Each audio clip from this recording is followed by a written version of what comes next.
What's cooking, guys? I'm your chef Beats All on Booze, and welcome to this episode unboxing the MPC. So here we have the MPC X, brand new machine I just purchased about a week into it so far. So this is not really the unboxing, but it's the unraveling and kind of showing you guys how this MPC X is different than my old MPC 2000 XL. First off, no more of these floppy disks. These are long gone. You can't even find these anymore. I have to order them specially through mpcstuff.com. So I'm happy I don't have to do that anymore. So that's the first big thing for me. This machine, right off the rip, if you can see the monitor, the screen on this is about, let's say 5 inches maybe, 4 inches.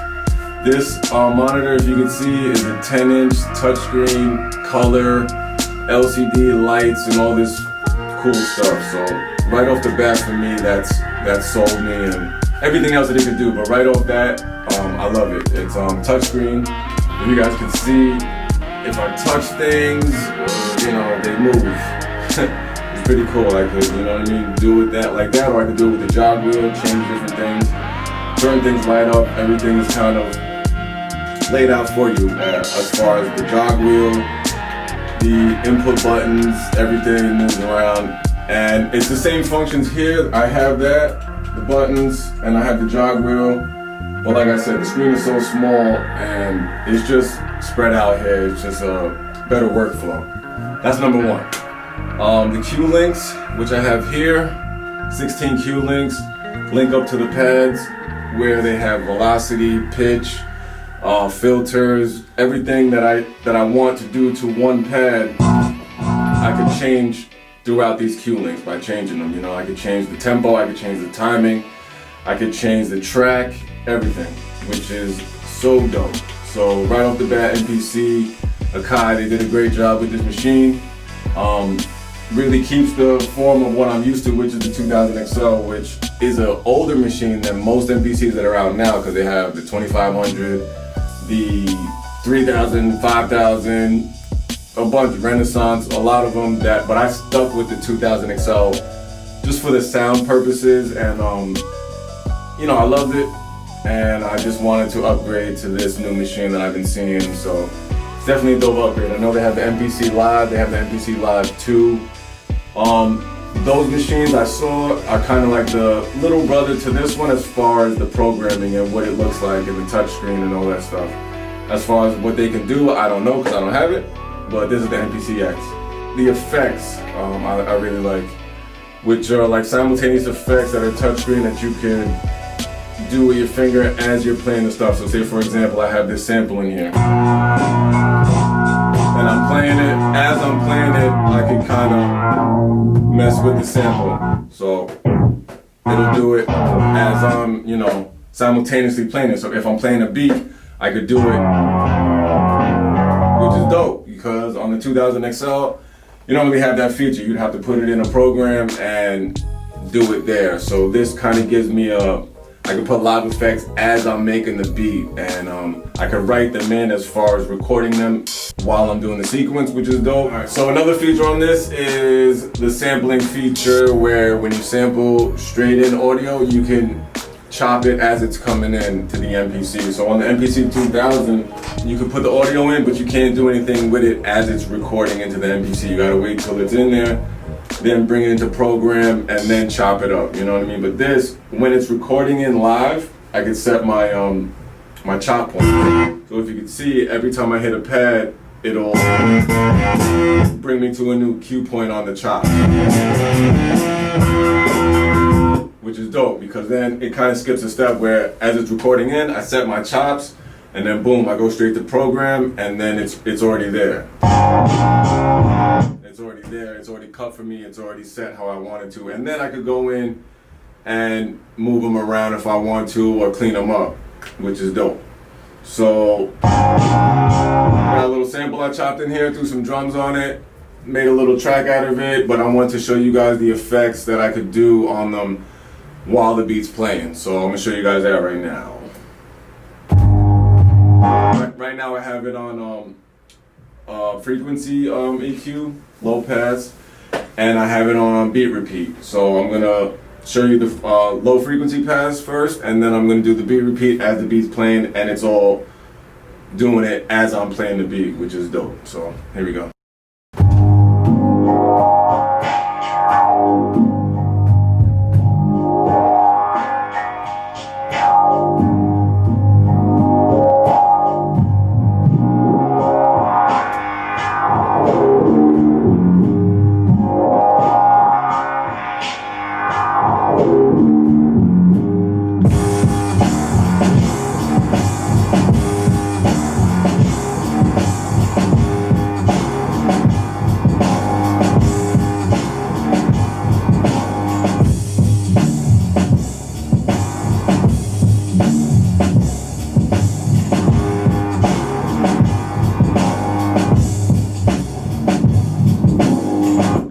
As the beat's going on, I could write that, which means record it.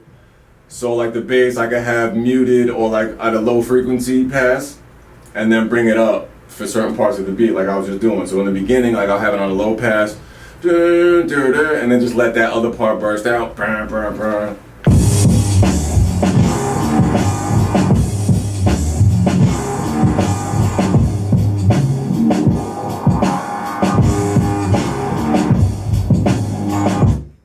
Effect I have on it is the beat repeat, which is, let me show you guys.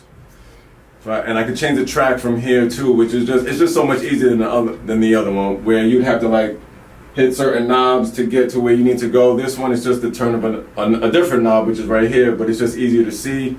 Everything's lit up. It just makes the workflow so much easier.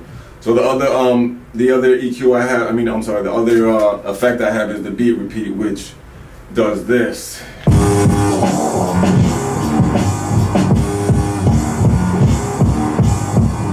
right now I have it on the program, so it's just making the drums repeat. So if you listen, it'll make it go, and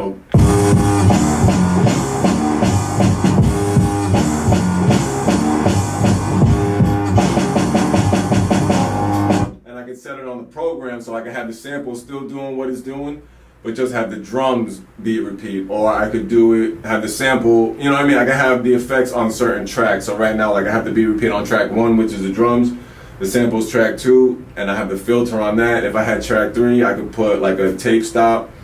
I'll show you that, but this is how I would rock the beat with all these effects on it.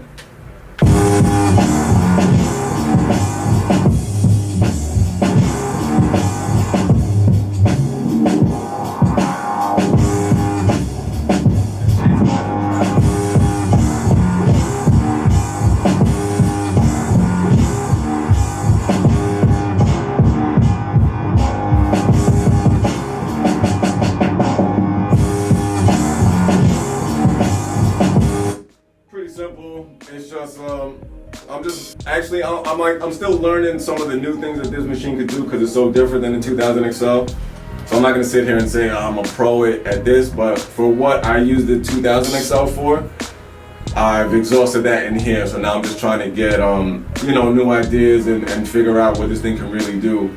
It comes with the software. I think it's MIDI MPC software. So whatever you see in here, I could have on the computer. I haven't synced that up yet because I just want to learn the hardware right now. And this is a standalone machine where I don't need the software, but the software comes with different plugins, updates with software, drum kits and stuff, so I could just basically drag and drop on the pads what I want, which is it's just dope. It makes the workflow faster, easier. I can work with more projects at once. Like I said, the 2000 XL, if you make beats and you work with an MPC, they're great. They're durable. It's 2020 and they still work and they last, but you gotta load them up. Sometimes they don't work, sometimes they do. But this, it's all internal. It's more like a computer, standalone beat machine where I don't really need anything else. I don't need the computer. I can just bounce the whole track right out of this machine.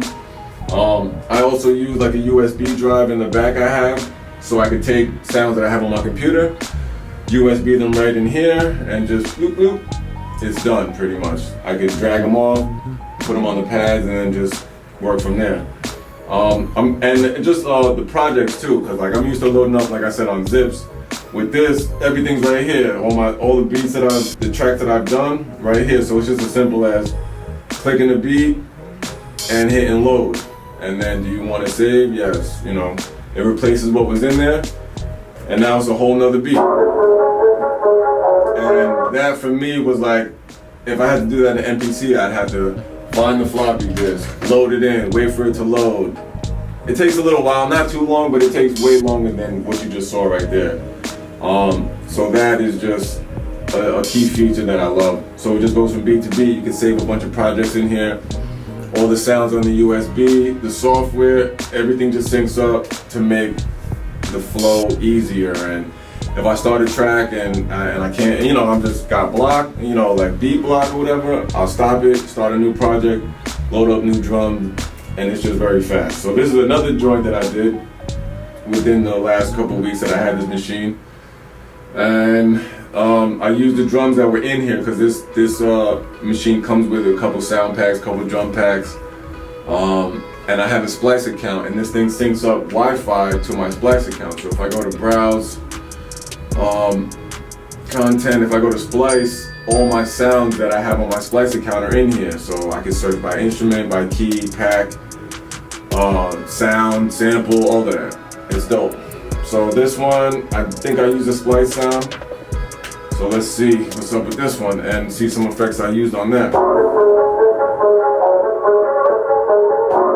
like I said, I could do the effects simultaneously, so I like to do that.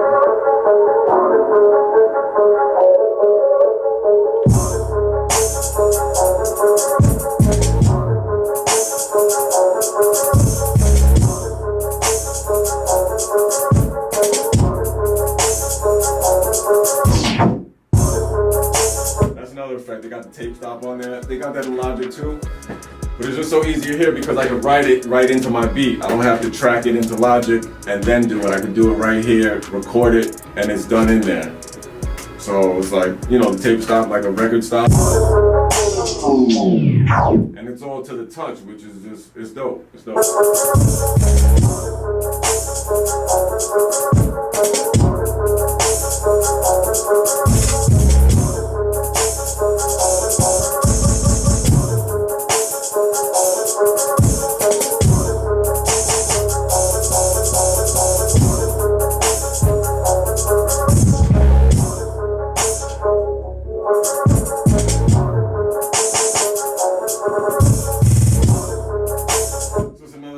Something I put together, and like I said, I've been putting a lot of quick joints together just to see what this machine can do, and I'm just like testing it out, man. Hitting different buttons, see what it does, watching a couple tutorials on it.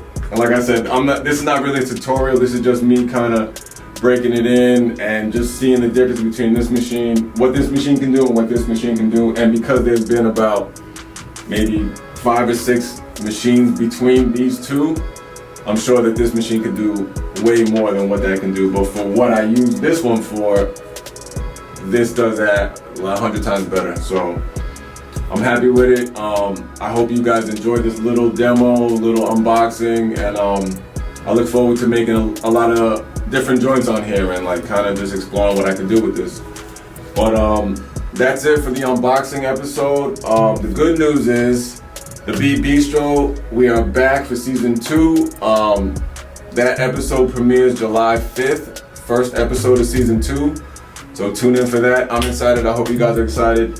Thank you guys for staying with me through this whole chopped little thing I did, experiment, just being in the studio, showing you guys some of the studio life, and just making beats and putting things together, neat shells.